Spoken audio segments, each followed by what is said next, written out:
So the painting industry has a bad reputation, and it's deserved. Like, why do pit bulls have reputations for biting people? Because they bite them. And so painters are not very professional. Often we have issues with addiction and a lot of other things, and criminal records, you name it. And then just people that have bad business practices. They're good people with bad business practices, so it creates bad outcomes for their clients, even though their heart's in the right place. And so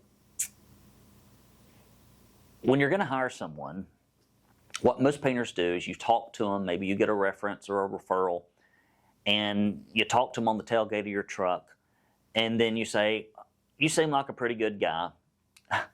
Let's put you in a customer's house, even though I don't have any idea if you can paint, if you can read instructions, if you can fill out paperwork, if you can make clients happy, if you can be clean. Let's just test you out in a home somewhere.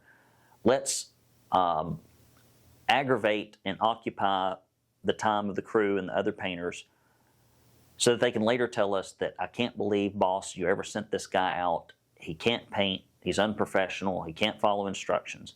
All of this can be discovered with what we call a technical skills test. A technical skills test is something you administer with a setup on the wall. You can do it on the back of your truck. You can do it in a warehouse. You can even make it portable, where you draw some shapes, and then you give someone a scope of work. If someone's going to work for you as a crew leader, or even a painter that's going to have to occasionally fill in, they need to be able to read a scope of work to know, where does the paint go? What color is it? What sheen is it? Can they follow instructions? If they can cut in a circle, they can cut in.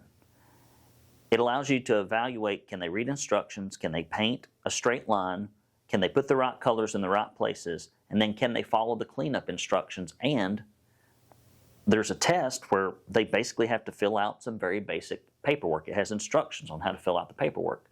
You hand this to the painter and say, listen, here's your work order, here's your workspace, you're not allowed to ask me questions, you've got an hour to complete this. If you complete it earlier, that's great. Let's get to work. I'll be over here, call me when you're finished. And after you conduct these, and we have members that have conducted hundreds of them, and we have a specific toolkit that teaches you how to do this with all the paperwork, the diagrams, etc. When you've tested a handful of painters, you'll know what the standard is, and we have it set up to where you can rank them on all of these things. How quick are they? How clean are they? How good are they at following instructions and reading comprehension? And can they fill out paperwork? Because that's really what you're hiring a crew leader to do.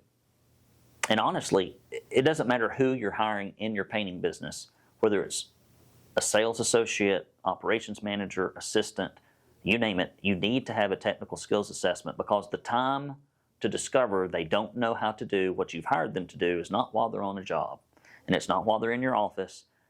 It needs to be screened and covered in advance, and instead of having to do it over 2 days or 2 weeks, you can do it in 45 minutes or less. And as you continually and constantly grade people with the exact same process and mechanism, you're taking your prejudice for personality out of it, and you're only focusing on performance, and you'll get a gauge of what good, better, best, and awful is. So it's not so subjective. Everyone goes through the same test the same way, so you can evaluate people in a way that makes sense. So stop these tailgate interviews. Stop these sticking them with Bob to paint for 3 days, only to fire them and only to have wasted a bunch of money, when instead you can get it done in 45 minutes or less. If you would like to get access to this tool, if you need help for screening for technical and non-technical skills with your painters, and everyone does, email me, brandon@paintersacademy.com, or you can call me, 423-800-0520, or visit our paintersacademy.com website for more tools, training, and tricks. See you soon.